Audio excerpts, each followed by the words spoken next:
Canada immigration ने बहुत सारे लोगों को इंटरव्यूज के लिए कांटेक्ट किया है। कहने का मतलब है जो स्टूडेंट वीजा की फाइल्स लगी हैं उनमें कुछ लोगों को इंटरव्यू के लिए कांटेक्ट किया गया है।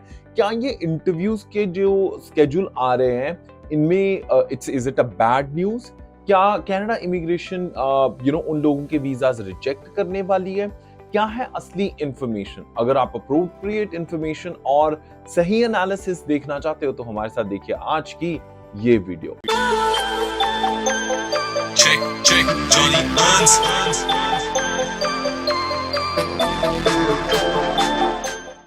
जी हाँ दोस्तों, मैं हूं जॉनी हंस और लेके हाजिर हूं आज की खास वीडियो। आज की खास वीडियो हम इसी मोमेंट पे जो चीज चल रही है उसके ऊपर बात करते हैं। वो है कि कनाडा इमिग्रेशन ने हाल ही में कुछ लोगों को, कुछ स्टूडेंट्स को इंटरव्यू के कॉल्स किए हैं। क्या इंटरव्यू का अगर किसी को कॉल आ जाए, is it a bad sign? That means कि आपका वीजा रिजेक्ट होने वाला है या क्या? अगर हम सही एनालिसिस की बात करें तो 2020 में बहुत सारे लोगों को ऐसे इंटरव्यू के कॉल्स आ गए थे। तो इसका क्या मतलब है? बहुत सारे YouTube चैनल्स को मैंने ऑब्जर्व किया, they just writing it like a bad news. Is it really a bad news? No, it's not. तो आप पैनिक होना प्लीज बंद कर दीजिए। अगर आपको कनाडा इमिग्रेशन ने इंटरव्यू के लिए कॉल कर भी दिया है, it's absolutely fine. That means they are working or processing your file. और अगर आप genuine student हो, अगर आपका IELTS genuine है, तो आपको डरने की क्या जरूरत है? अगर वो आपसे कुछ questions पूछते हैं, तो आप simply अपने उन questions का आंसर कर दीजिए और आपकी फाइल जो है वो next steps पे चली जाएगी।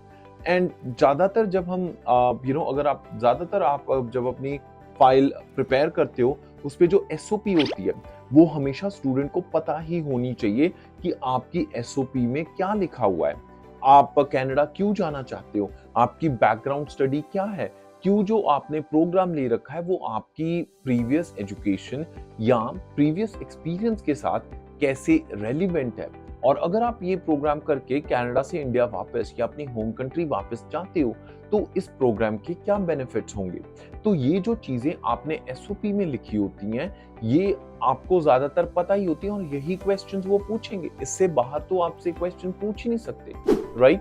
और अगर आपको कुछ रेफर करना हो, अगर आपको कुछ ना समझ में आए, तो आप सिंपली इंटरव्यू में बता सकते हो कि I don't know answer to this question, या ये चीज मैं रिसर्च करके आपको दोबारा बता सकता हूँ, या I can always get back to you on it either in written, या फिर अगर आपकी दोबारा वो रीस्केड्यूल करते हैं इंटरव्यू तब हो सकता है। तो ऐसा कोई भी एस्पेक्ट नहीं है जिसके लिए आप तैयार ना हो सके। ऐसी कोई भी सिनेरियो नहीं है, ऐसी कोई भी चीज नहीं है जो कनाडा इमिग्रेशन आपसे पूछेगी और आपके पास आंसर ना हो। अगर हम सही मायने में देखें तो looking at the targets that Canada immigration has, definitely international education is one of the big chunk. बहुत सारे इंटरनेशनल ग्रेजुएट्स को जब वो परमानेंट रेजिडेंस करने की तैयारी कर रहे हैं तो नए इंटरनेशनल स्टूडेंट्स को मना क्यों करेंगे? हाँ, अगर कभी भी उनको किसी प्रोसेस में ये लगता है कि यार कुछ लोचा हो रहा है, कुछ फर्जी चीजें हो रही हैं, तब ये सवालिया निशान जरूर बनता है। और ऐसे ही जैसे मैंने पहले कहा कि 2020 में भी कनाडा इमिग्रेशन ने एग्जैक्टली ऐसे ही किया था। They have called certain student for a round of interview और वो इंटरव्यूज ओवर द फोन ही हुई हैं। तो आई डोंट थिंक सो कि इसमें कोई फिक्र करने की बजाय कोई वरी करने वाली चीज है।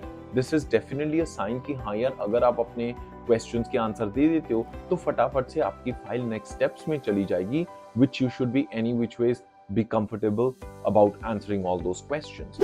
ज्यादातर लोग जो नहीं कंफर्टेबल होंगे वो वही हैं जिन्होंने आइल्स जिनके जेन्युइन आइल्स ना हो, जेन्युइन एक्सपीरियंसेस ना हो, या जिनके एजेंट ने कुछ नहीं बताया उनको कि फाइल कहाँ पे लगी हुई है, कौन सी कौन सा एक्सपीरियंस दिखाया है।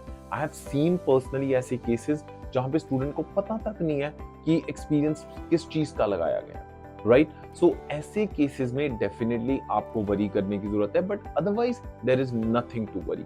अगर फिर भी आपकी इंटरव्यू आ जाती है and you want to prepare for the interview, या इंटरव्यू की प्रेपरेशन में आपको हेल्प की जरूरत है, then you can definitely contact our team, apply at checkcheckservices.com। वैसे ज्यादातर केसेस में जो भी आपके कंसल्टेंट है, जिस भी कंट्री में आपके कंसल्टेंट है, I am very sure they will prepare you for the interview और अगर यूएस के स्टूडेंट वीजा को देखा जाए तो उनके केस में तो हर एक एप्लीकेंट की इंटरव्यू आती है। You have to appear for an interview. 4-5 questions पूछते हैं which you should be confident enough to answer it. और वैसे भी यही क्वेश्चन अगर आपसे एयरपोर्ट पे आके पूछ लेते हैं then still you are suppose to answer it very confidently, otherwise वो आपको वापस जाने के लिए कह सकते हैं। तो टेक्निकली कोई चेंज नहीं आ रहा। अगर उनको कभी किसी भी प्रोफाइल पे लगे कि they want to speak to the student, then they have all rights to ask for it। तो इतना हवा बनाने वाली चीज कोई नहीं है। ऐसा कोई बहुत बड़ा चेंज, ताबड़तोड़ चेंज नहीं है कि जो आपकी फाइल को खराब कर देगा, या फिर it's a bad news that you should be repenting about या you should be worrying about. ऐसा कुछ नहीं है। So once again you don't have to panic. अगर फिर भी आपका कोई दोस्त है, रिश्तेदार है who is about to launch their file, अगर उनको फाइलिंग में हेल्प की जरूरत है या फिर कनाडा के किसी भी कॉलेज यूनिवर्सिटी में एडमिशन लेनी है, तो उसके लिए भी आप हमारी टीम चेक सर्विसेज और स्टडी बडी कनाडा को कांटेक्ट कर सकते हैं। हमारी टीम कनाडा, कैमरून और इंडिया में बेस्ड है, which means we can help you with your complete filing। आपकी फाइलिंग, आपकी प्रोग्राम चॉइस, आपकी रेलिवेंसी, आपके फाइनेंशियल्स, आपके जो भी डॉक्यूमेंटेशन होनी है, उसके बाद जब आप कनाडा आ जाते हो, आपका एयरपोर्ट से पिकअप करवाना, अकोमोडेशन अरेंज करने में आपको हेल्प करनी। अगर यहाँ पे लैंडिंग के बाद भी अगर आपको कोई दिक्कत आती है, हमारी team during work hours we are more than happy to entertain your questions just to make sure you not only are studying in Canada but you actually become successful in Canada। उसके बाद भी अगर अपनी convocation पे अपने parents को invite करना है या फिर अपने स्पाउस का spousal open work permit apply करना है, तो उसमें भी हमारी टीम आपकी हेल्प कर सकती है। किसी भी इंफॉर्मेशन के लिए या फिर कनाडा में स्टडी करने के लिए वीडियो की डिस्क्रिप्शन में जो हमने लिंक दे रखा है, आप उस लिंक को फिल कर सकते हैं या फिर हमें सीधा ईमेल कर सकते हैं apply@checkcheckservices.com, apply@checkcheckservices.com। इंग्लिश कंटेंट के लिए you can always watch our English videos on studybuddycanada.com। इसी के साथ मैं जॉनी हंस फिलहाल लेना इजाजत। सो वरी बिल्कुल नहीं करनी boss, it's absolutely fine. Stay confident and I am sure जो आपका ड्रीम है वो जरूर पूरा होगा। हंसते मुस्कुराते रहो जी। रब रख।